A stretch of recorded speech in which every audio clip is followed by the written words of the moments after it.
నంద్యాల హాస్పిటల్లో ముఖ గుర్తింపు హాజరులో ట్యాంపరింగ్ కు పాల్పడిన ముగ్గురు వైద్యాధికారులపై క్రమశిక్షణ చర్యలు చేపట్టనున్నారు.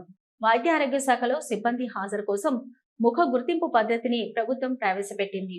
కొందరు సిబ్బంది ఇదే అదనుగా చూసుకొని విధులకు హాజరు కాకపోయినా సెల్ ఫోన్ ద్వారా చూపిస్తూ ఉండడం ఉన్నతాధికారులు పసిగట్టారు.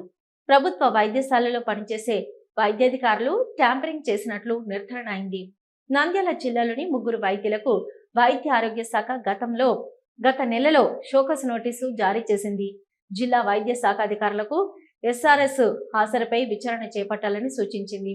షోకస్ నోటీసులు అందుకున్న వైద్యులు వివరణను సక్రమంగా ఇవ్వలేకపోయారు. వారిపై క్రమశిక్షణ చర్యలు తీసుకోవాలని ఇటీవల డిఎంహెచ్ఓ వెంకటరమణను ప్రభుత్వం ఆదేశించింది.